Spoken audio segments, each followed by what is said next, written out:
The air in the 45th floor conference room of Sterling and Vance on Lexington Avenue didn't smell like success. It smelled like industrial carpet cleaner, stale espresso, and the sharp metallic tang of my own fear. Outside, a late spring Manhattan rain was drumming a relentless erratic beat against the reinforced glass. I was on my knees. The cold, polished Italian travertine stone bit into my kneecaps through my cheap, threadbare slacks from Target. My hands, raw from weeks of scrubbing floors after the corporate credit cards were cut off, trembled as I held up a single blue manila folder. "Please, Montgomery," I whispered. My voice cracked, but my eyes didn't leave his face. "Just the cottage in Knelt. It's 600 square feet of rotting timber. Clara needs the lake air. Her lungs. The doctors in Queens said the humidity is killing her." Montgomery Sterling, my half-brother, a man who wore his Wharton MBA like a bulletproof vest and his bespoke Savile Row three-piece suit like a suit of armor, didn't look down at me. He was staring at his reflection in a glass of 25-year-old Macallan. His lips curled into that polite, Ivy League sneer he used right before firing 1,000 factory workers. "You're embarrassing yourself, Vivienne," he said, his tone as smooth and cold as a marble headstone. "The estate doesn't operate on sentimentality. It operates on equity. The Knelt property sits on a prime 3-acre commercial lot. Next month, a demolition crew clears it for a high-end wellness retreat. If we let every disgruntled relative carve out a piece of the pie based on tiers, the Vance family legacy would be bankrupt within a fiscal year." Beside him sat Evelyn, my stepmother, her neck draped in diamonds that had once belonged to my mother. She casually adjusted her Cartier watch, her voice dripping with the soft, poisonous gentility of old Connecticut money. "We gave you an education, Vivienne. It's not our fault you chose to waste it on a sick child and poor investments. You don't belong in this room. You never did." This was the garbage people read about in trashy paperback revenge stories. The classic setup, the defenseless orphan, the ruthless, greedy heirs, the stolen birthright. They thought they were the authors of this story. They thought I was just another desperate victim begging for crumbs from their table. They had no idea I had spent the last 14 months rewriting the ending. Standing in the corner, blending into the mahogany shadows, was Thaddeus Vance. He wasn't a family member despite the name. He was the senior legal architect of the family trust, a man who had spent 40 years burying bodies in the fine print of tax loopholes. He looked at his watch. 2:02 p.m. "It's time, Montgomery," Thaddeus said. His voice was a dry, raspy wheeze, completely devoid of emotion. He didn't look at me. He didn't offer a hand to help me up. Instead, he stepped toward the heavy glass table, reached into his worn vintage leather briefcase, and pulled out a pair of matte black heavy-duty steel handcuffs.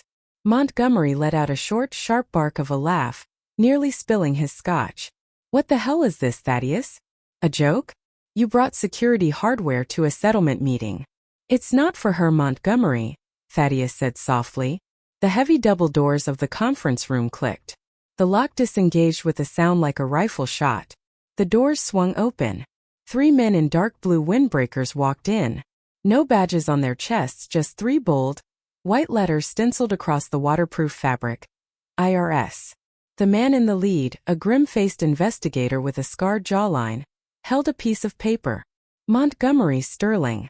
Evelyn Vance," the investigator announced, his voice slicing through the hum of the air conditioning. "Federal warrants. Grand larceny, wire fraud, and conspiracy to defraud the United States government." Montgomery's face drained. The healthy country club tan turned a sickly, curdled gray. "This is absurd. Our tax structures are vetted by the best accounting firms in the country. You can't just walk in here." "They can," I said. I stood up. I didn't brush the dust off my knees. I didn't need to. I looked my brother dead in the eye, and for the first time in 2 years, I let him see the cold, calculating intelligence he thought he'd beaten out of me. "The game is over. Montgomery," I said, my voice dropping an octave, steady and sharp as a scalpel. "You forgot to check the back of the folder." To understand how Montgomery's face could turn that specific shade of curdled gray, you have to look at the ledger of the previous 24 months. You have to look at the bruises that don't show up on skin, but in bank balances and hospital corridors. 2 years ago, my father, Arthur Vance, didn't die. He leaked away. He lay in a private wing at Mount Sinai, hooked up to a machine that hissed and clicked like an expensive clock ticking down to zero. The room smelled of antiseptic and dying lilies. I was the one who slept on the vinyl cot next to him. I was the one who wiped the cold sweat from his forehead and ran the daily ops for Vance Group from a cracked iPad on my lap. I was his chief operating officer, a title I'd earned with 80-hour workweeks and a corporate restructuring plan that saved the firm $12 million in capital gains tax during the 2024 fiscal cycle. I knew every brick, every mortgage note, every hidden liability in the empire. Montgomery and Evelyn only showed up when the heart monitor flatlined. They didn't bring tears. They brought a 3-ring binder. 3 hours after the mortician wheeled my father's body out, we sat in the sunroom of the family estate in Greenwich.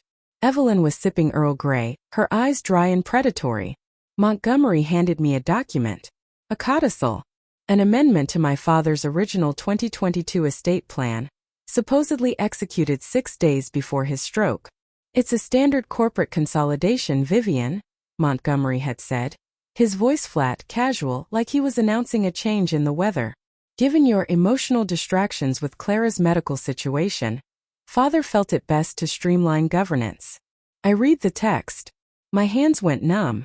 The amendment stripped me of my executive voting shares and transferred 98% of the Vance Group's assets into an irrevocable trust. The jurisdiction wasn't New York. They had moved it to South Dakota, a state with asset protection laws so thick even a nuclear strike couldn't crack them. Montgomery and Evelyn were named as the sole co-trustees with absolute power of appointment. I was left with a non-voting 2% interest in a clause that stated any legal challenge to the validity of the trust would instantly trigger a total forfeiture of all inheritance. It was a masterclass in white-collar execution. Clean. Legal. Merciless. You'll still receive your distributions, of course, Evelyn murmured, looking out at the manicured lawn. Assuming the company remains profitable under Montgomery's sole leadership, we think it's best you take an extended leave of absence from the executive suite to focus on being a mother. The distributions never arrived. Within 3 months, Montgomery implemented a capital reinvestment strategy. He used the board's new voting structure to pass a resolution withholding all minority dividends for 5 years, funneling the cash into future development. My income went to absolute zero overnight. Then came the real knife in the dark. Before my father's illness, I had signed a standard corporate guarantee for a commercial development project in Long Island City, a routine cross-collateralization agreement for a $40 million construction loan. Montgomery deliberately choked the funding to that specific project, forcing the bank to declare a technical default. Because my signature was on the primary guarantee, the lenders came after my personal assets. They froze my accounts. They took my car. They put a lien on the small townhouse I owned in Astoria. I went from managing a $45 million portfolio to checking the balance of my food stamp card at a Key Food in Queens. But the rock bottom wasn't the money. It was Clara. My 5-year-old daughter has hypoplastic left heart syndrome. Her lungs are constant battlegrounds for fluid. Last winter, the radiator in our cheap, rented basement apartment leaked, filling the rooms with black mold. Clara's oxygen saturation levels dropped to 72%. I remember sitting in the emergency room at Elmhurst Hospital, the fluorescent lights flickering overhead, the air thick with the smell of cheap floor wax and human misery. Clara's face was the color of skim milk. Her chest was retracting, her tiny ribs pulling in with every desperate gasp for air. The pediatric cardiologist, a tired man with dark circles under his eyes, looked at me over his clipboard. "The air in this borough is too dense, Miss Vance," he said, his voice quiet. "She needs space. Clean air. If you can get her upstate, away from the humidity and the exhaust, her pulmonary pressure will stabilize. If she stays here, the next infection will likely be her last."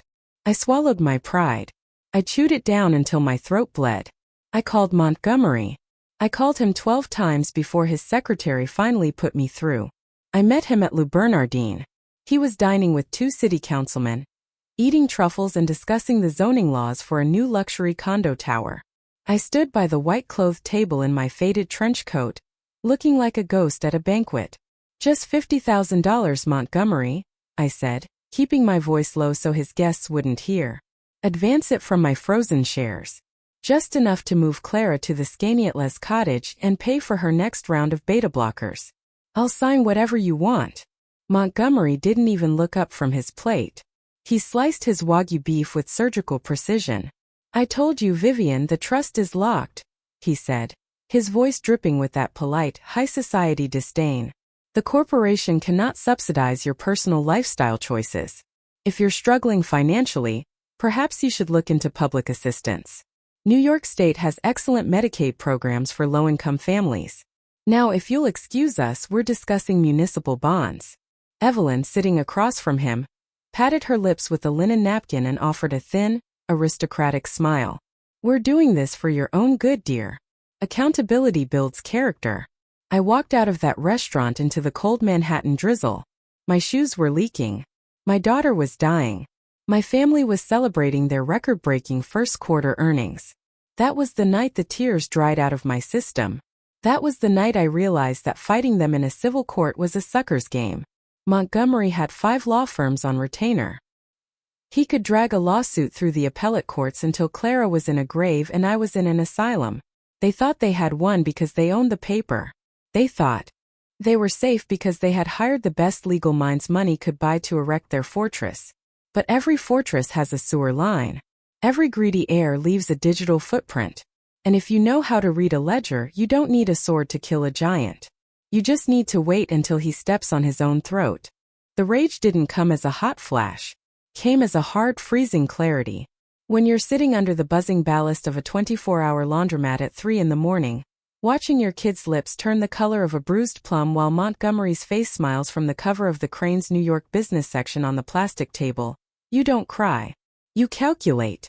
Civil litigation in the Southern District of New York is a meat grinder designed to turn capital into billable hours. I knew that. Montgomery's lead counsel, a white shoe firm named Kravitz Style where senior partners billed $1,200 an hour, would file 5 separate motions to dismiss before we ever reached discovery. They would bury me in paper, stall for 3 fiscal quarters, and by the time a judge ordered a deposition, Clara would be a statistic. I needed a leverage point that didn't care about their premium legal defense. I needed something that cleared the board. Enter Thaddeus Vance. I found him in a dim, low-ceilinged tavern called the Long Goodnight down near the federal courthouse on Foley Square. The place smelled of spilled Guinness, old sawdust, and wet wool. Thaddeus was 81 years old, with skin like yellowed parchment and fingers permanently stained with fountain pen ink. For 35 years, he had been the internal auditor and head of tax strategy for my father's early holding companies. He knew where every foundation stone was laid, and which ones were resting on quicksand. Montgomery had forced him into a mandatory retirement package the week after the funeral, replacing him with a boutique accounting firm out of Miami that specialized in high-frequency corporate shelters. Thaddeus didn't look up from his plate of corned beef when I slid into the booth across from him. He took a slow, deliberate sip of a club soda. "You look thin, Vivienne," he said.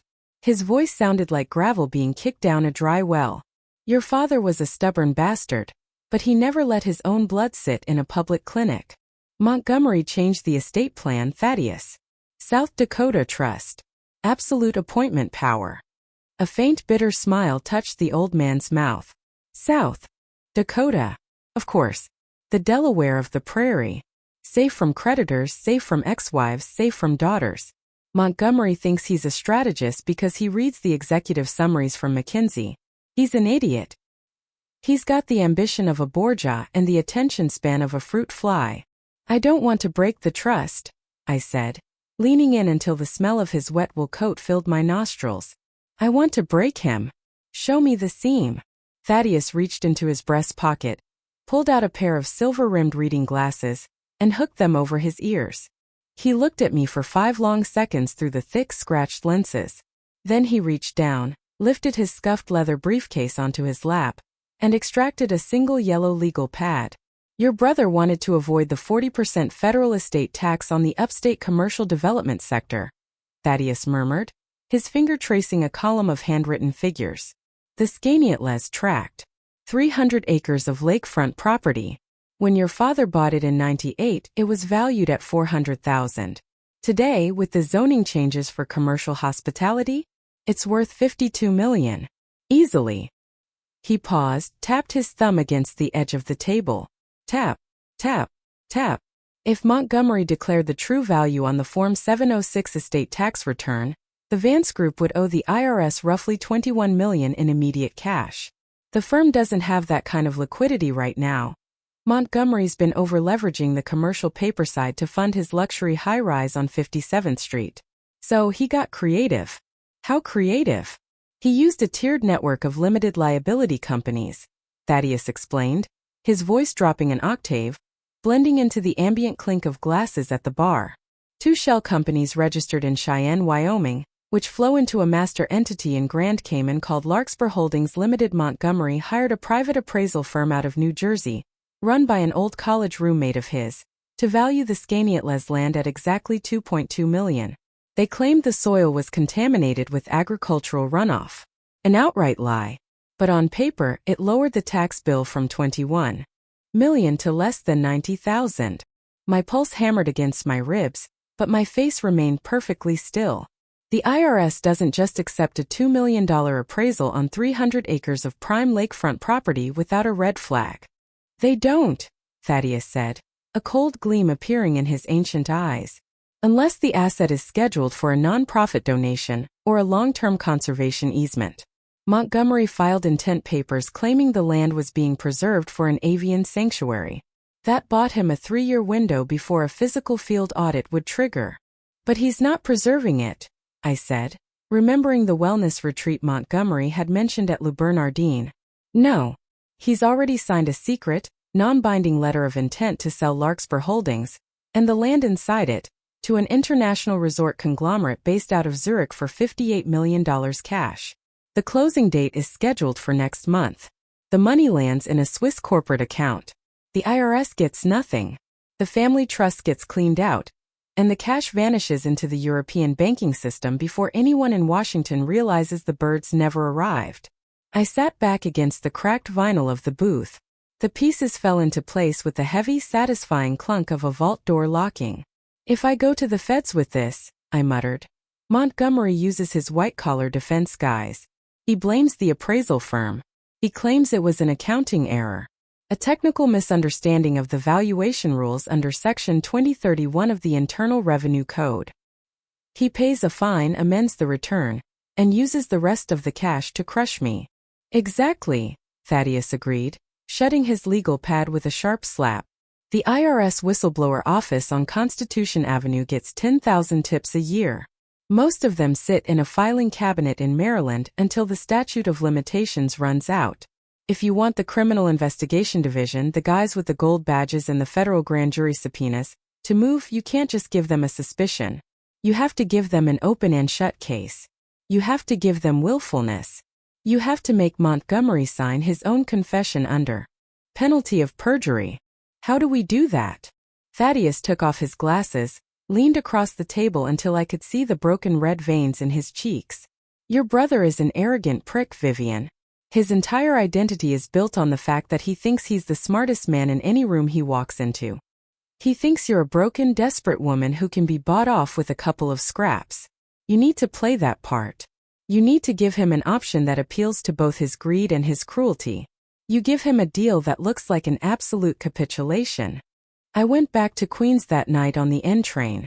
The car was nearly empty, the yellow lights flickering as the train rattled over the elevated tracks above Long Island City. I stared at my reflection in the dark glass window. The woman looking back didn't look like the scared mother who had begged at Le Bernardin. Her eyes were wide, clear, and utterly devoid of mercy. For the next 14 months I lived 2 lives. By day, I worked 40 hours a week managing the books for a commercial laundry service in Astoria, earning just enough cash to keep Clara's prescriptions filled and the black mold in our apartment scrubbed down with bleach. By night, I sat at my kitchen table under a bare 60-watt bulb, surrounded by copies of the Internal Revenue Manual, federal tax codes, and the documents Thaddeus slipped me from his old personal archives. I mapped out the entire corporate architecture of Vance Group.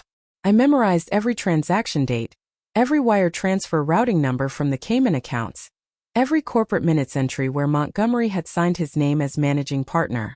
I didn't launch an attack. I didn't send warning letters. I let Montgomery believe he had completely broken me.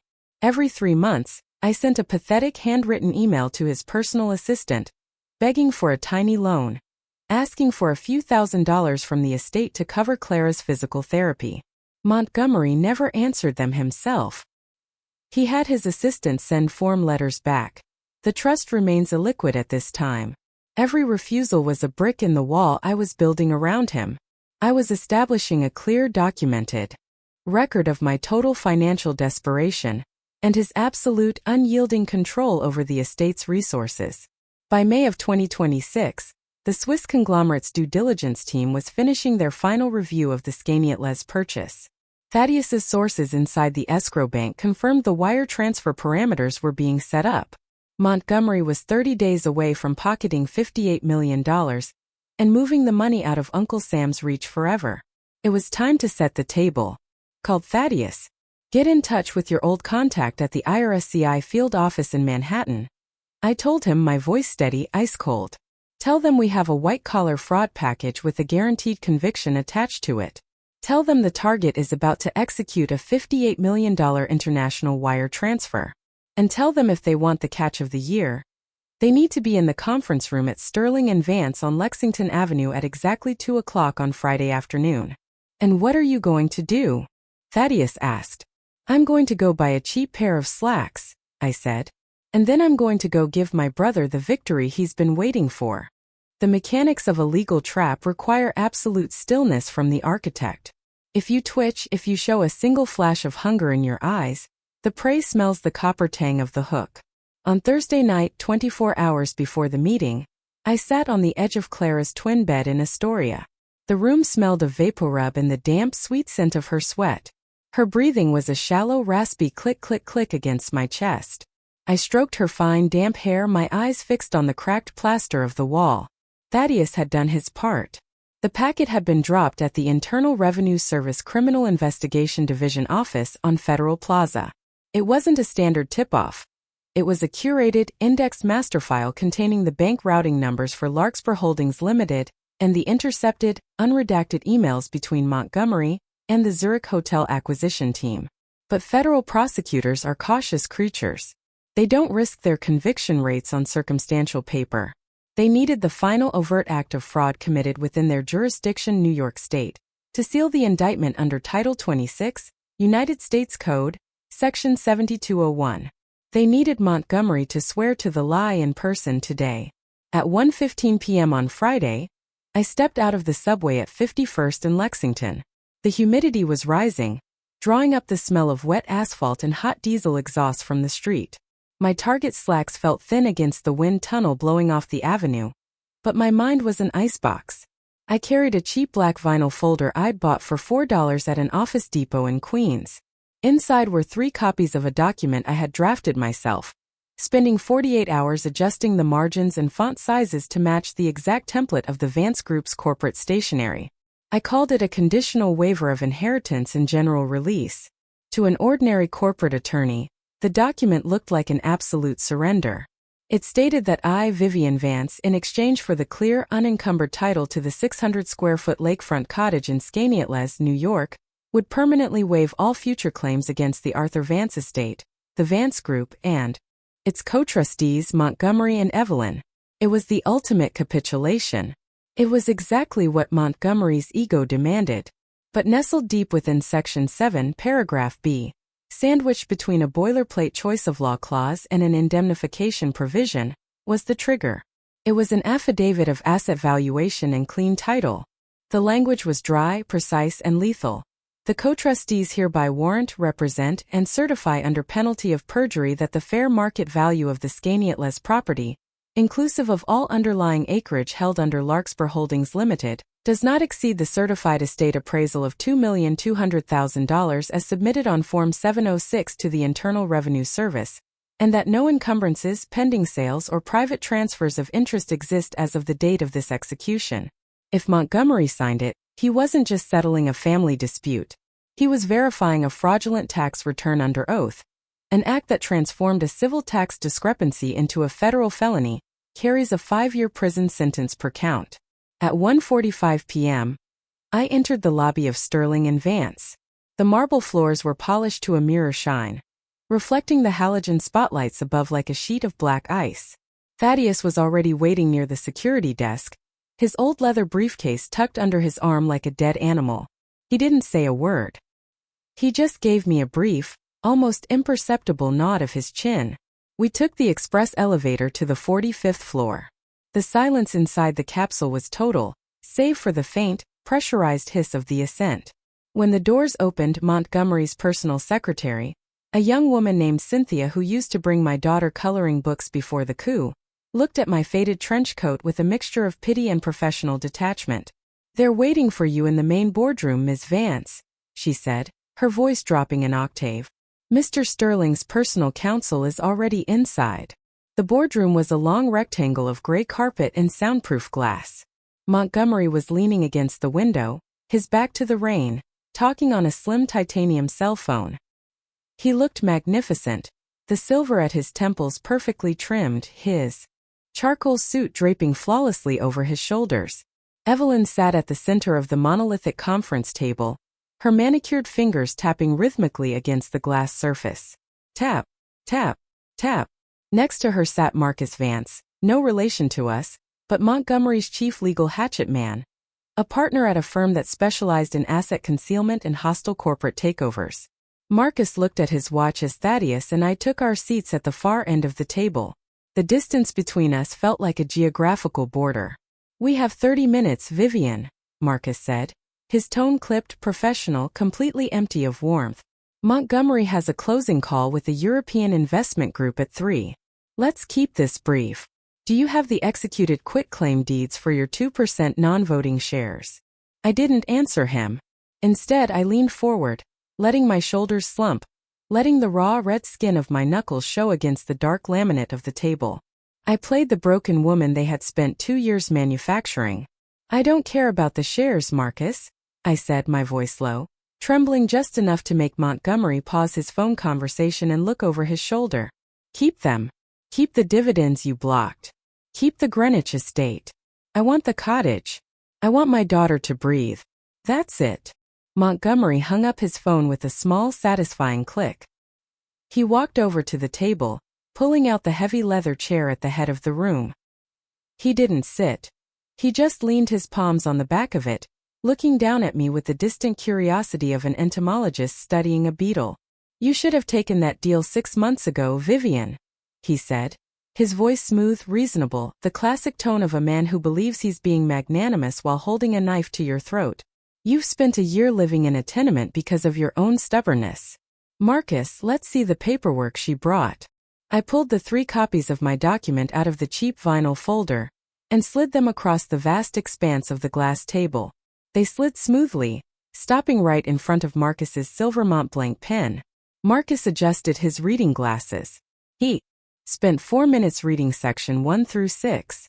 I watched his eyes, the rapid rhythmic left-to-right tracking of a professional looking for a trap. He saw the waiver of my rights. He saw the release of liability. He saw the total forfeiture of my claim to the $45 million core estate. Then he reached section 7. He stopped. His finger traced the lines of the affidavit of asset valuation. "What is this valuation clause, Vivienne?" Marcus asked, his eyes narrowing slightly behind his designer frames. "The estate's tax filings are already settled. This is redundant." My heart hammered against my ribs like a trapped bird, but my face remained a mask of desperate, maternal ignorance. "My bank in Queens won't clear the mortgage transfer for the cottage unless there's a certified asset valuation attached to the settlement," I said, keeping my tone flat, tired, exhausted. "They need to ensure that the property isn't being transferred at an artificial value that triggers a local gift tax liability. If Montgomery doesn't sign the verification, the bank won't accept the title. I can't move her next week." Marcus turned to Montgomery, his voice dropping into a low, confidential murmur. "It's a standard indemnity requirement for small-tier community banks. They're terrified of compliance audits on estate transfers. It matches the numbers we filed on the Form 706 last year anyway." Montgomery let out a short, dry chuckle. He looked at Evelyn, who gave a brief, bored wave of her hand, as if dismissing a fly. "Sign it, Montgomery," Evelyn said, her voice dripping with old money impatience. "I have a charity committee meeting at the Met at 4. Let's get this creature out of our office." Montgomery walked over, took the Montblanc pen from Marcus's hand, and flipped to the signature page of the first copy. He didn't read section 7. Why would he? He was Montgomery Vance. He had one. He had stripped his father's favorite child of her birthright, left her pennies on the dollar, and now she was begging for a rotting piece of wood in the woods just to keep his niece alive. His ego was a thick, blinding fog. Scritch, scritch, scritch. The sound of his gold-nibbed pen against the high-grade cotton paper was the loudest noise in the room. He signed the first copy, then the second, then the third. He tossed the pen onto the glass table. It rolled with a hollow metallic clatter, stopping an inch from my folder. "There," Montgomery said, leaning back, his hands tucked casually into his trouser pockets. "You have your cottage, Vivienne. You have your clean air. Now pack up your things and get out of our family's sight. You're done." I didn't move. I didn't reach for the documents. I just sat there watching the rain beat against the glass behind him, waiting for the seconds to tick down. Beside me, Thaddeus Vance slowly reached into his vintage leather briefcase. His hand didn't shake. He didn't look at Montgomery. He looked at his ancient Patek Philippe watch. 2:01 p.m. "No, Montgomery," I said, my voice losing every ounce of its tremor, turning flat, hard, and cold as the travertine stone beneath my feet. "We're not done. In fact, we're just getting to the audit." The temperature in the boardroom seemed to drop 10 degrees in the space of a single breath. Montgomery didn't move. He kept his hands in his pockets, his chin tilted at that aggressive, alpha angle he'd practiced in front of boardroom mirrors since he was 25. But his eyes narrowed, a tiny involuntary twitch sparking at the corner of his left eyelid. "What did you just say?" he asked. His voice was too quiet, the polite patrician veneer showing its first microscopic hairline crack. Marcus, his lawyer, was already moving. He reached across the glass table to retrieve the signed documents, his hand cutting through the air like a blade. "The meeting is concluded. Ms. Vance, you've signed the release. Leave the premises before I call building security." Thaddeus didn't let him touch the paper. With a speed that defied his 81 years, the old man leaned forward, his liver-spotted hand slamming down onto the blue folders. The heavy, flat sound of his palm hitting the paper echoed through the room like a small explosion. "Don't touch them, Marcus," Thaddeus murmured. He didn't raise his voice. He didn't have to. The pure, cold authority of a man who spent 40 years defining the rules of the House anchored his words to the floor. "These are now federal evidence. If you distort, conceal, or destroy them, I'll personally insure the Assistant United States Attorney tax, a Title 18 obstruction charge onto your firm's docket before the sun sets." Evelyn let out a sharp, aristocratic gasp, her fingers flying to the clasp of her diamond necklace. "Montgomery, what is the meaning of this insolence? Why is this old man still breathing our air?" Before Montgomery could answer, the heavy mahogany double doors behind us groaned. The electronic lock didn't just click. It released with a pneumatic hiss, the heavy brass latches retreating into the frame. The door swung open, and 3 men stepped into the soundproofed stillness of the room. They weren't wearing the tailored worsted wool of Wall Street. They wore dark blue, utilitarian windbreakers over white shirts and sober ties. The gold badges clipped to their belts were small, matte, and bore the seal of the Department of the Treasury.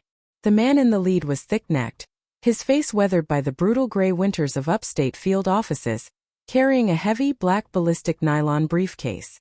"Montgomery Sterling," the lead agent said. His voice had the dry, unyielding rhythm of a federal court reporter. "Evelyn Vance. My name is Special Agent Miller, Internal Revenue Service, Criminal Investigation Division.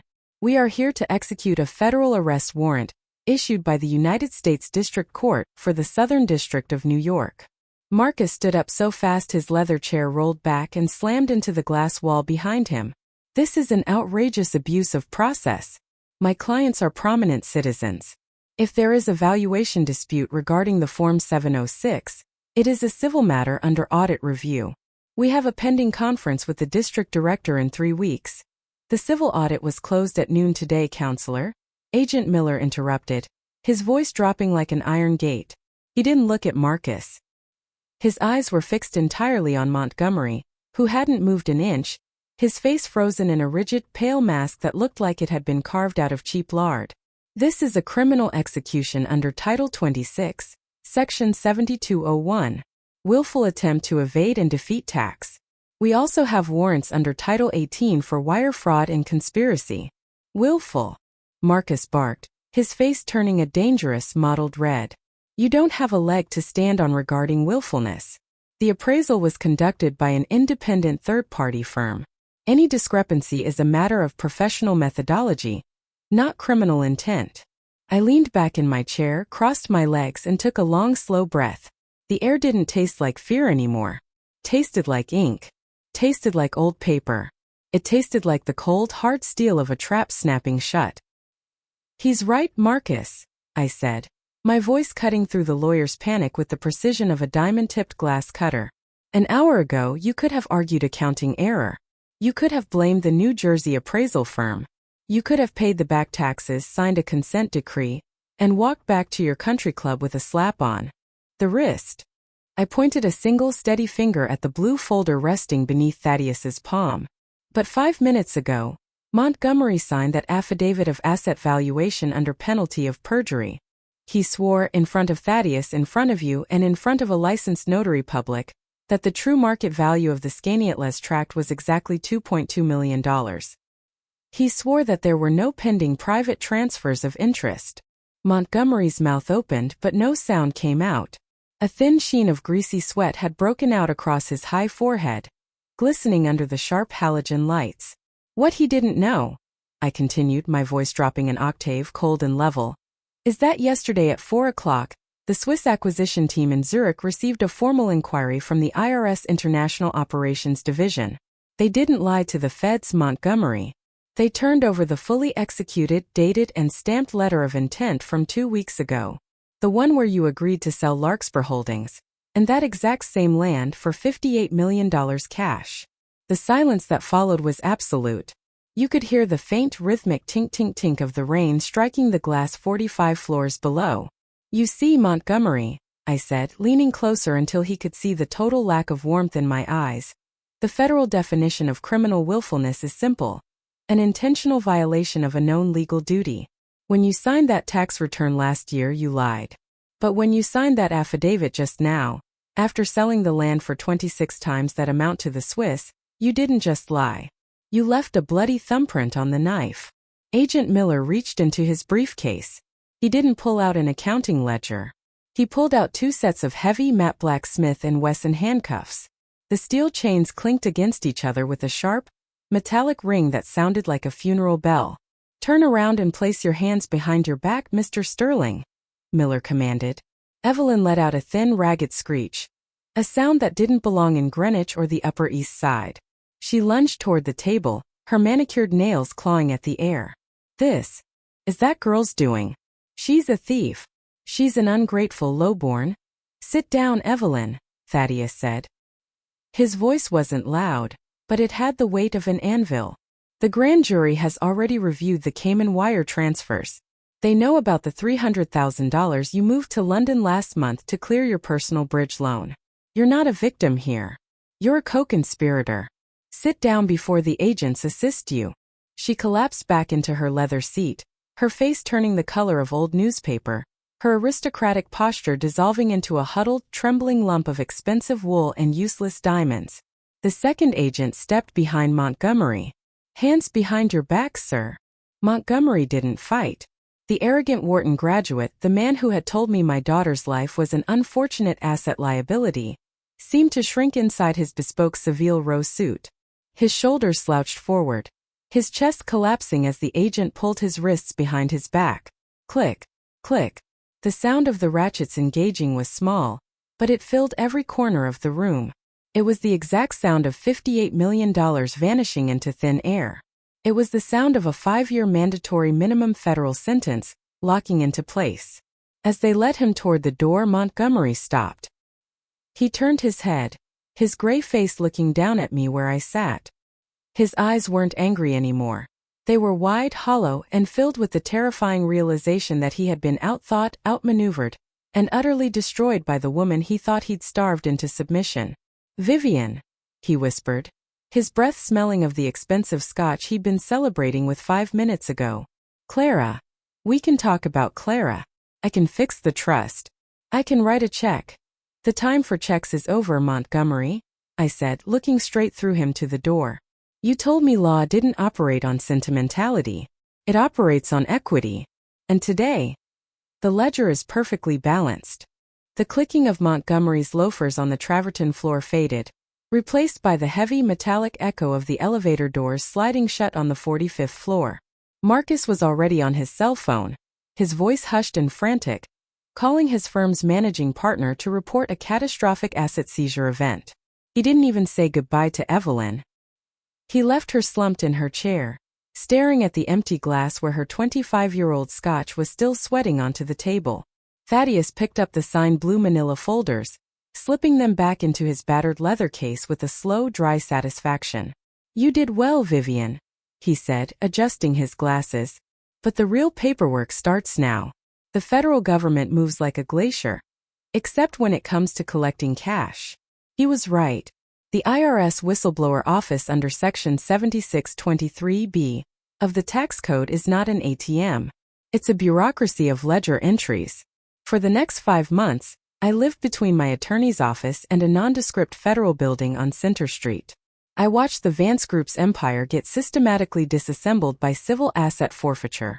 Because the trust had been funded through fraudulent asset transfers designed to evade estate taxes, the federal courts declared the entire irrevocable structure void from its inception. It wasn't a fortress anymore. It was an unsecured pile of debt and equity open to the highest bidder. Montgomery's high-priced defense lawyers tried every white-collar maneuver in the book. They filed for bail reductions. They argued venue challenges. They claimed medical hardship for Evelyn. But the affidavit of asset valuation Montgomery had signed in that room was an iron padlock on his cell door. The Department of Justice didn't offer a plea deal. In November, Montgomery pled guilty to 1 count of tax evasion and 2 counts of wire fraud. The judge, a no-nonsense former prosecutor from the Eastern District, sentenced him to 72 months at FCI Otisville. Evelyn received 24 months for her signature on the Cayman transfers. While they were adjusting to thin mattresses and institutional clothing, the IRS finished its liquidation audit of the Knelt tract. The total recovery, including back taxes on the true $58 million value, fraud penalties of 75%, and accrued interest, came to exactly $34,612,000. Under the federal whistleblower program, my statutory award was set at exactly 22% of the collected proceeds. The check arrived on a Tuesday in late October. It was printed on heavy, pale green government paper with a small watermark of the Statue of Liberty on the left margin. The figure read, $7,614,640. Clean, legal, untouchable by any Vance family member or corporate creditor. I didn't buy a penthouse in Manhattan. I didn't buy a sports car. The next morning, I signed a contract with a private medical transport service. 2 days later, Clara and I moved into a restored Victorian home on the eastern shore of Knelt Lake. The house didn't have Italian stone floors or automated security doors. It had a wide cedar porch that smelled of wood smoke and old pine, and a backyard that sloped gently down to the water. Last night, the temperature dropped into the low 40s, the first true autumn chill rolling off the Finger Lakes.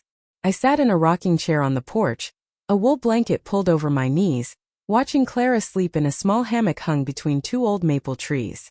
Her breathing wasn't a shallow, wet rattle anymore. It was deep, rhythmic, and steady, her small chest rising and falling in perfect sync with the lap of the water against the dock. Her face had lost that sickly, translucent gray from the Astoria basement. Her cheeks were flushed with a deep, healthy pink from the crisp upstate air. Thaddeus came out onto the porch, carrying 2 mugs of black coffee. He set one down on the side table, his old bones creaking as he leaned against the railing. The Swiss conglomerate completed the auction purchase of the commercial sector today, he murmured, staring out at the dark water. The estate is officially closed, Vivienne. You own 60% of the remaining holding stock now. If your father were here, he'd tell you your quarterly margins look excellent. I don't care about the margins. Thaddeus, I said, my voice quiet, blending into the rustle of the dry maple leaves. No, he agreed, a small, knowing smile touching his ancient eyes. I suppose you don't. People often look at people like Montgomery and Evelyn and believe that power belongs to those with the loudest voices, the biggest bank accounts, or the most ruthless lawyers. They think that if you are pushed down long enough, you simply dissolve into the background of the city, another casualty of someone else's balance sheet. But they don't understand the mathematics of human nature. Greed is a kind of inertia. It makes intelligent people blind to the small print. It makes them believe that a woman on her knees is a woman who has stopped thinking. They don't realize that sometimes, you have to kneel just to ensure you're beneath the line of sight when you pull the pin on the grenade. I looked back down at Clara, her small hand twitching slightly in her sleep, completely safe from the monsters who carried our last name. The ledger was clean. The debt was settled to the penny. Justice is a long game, and the smartest player always wins. If you believe Montgomery got exactly what he deserved, leave a comment below with your thoughts on how the trap was set. Don't forget to subscribe to the channel. There are many more ledgers left to balance.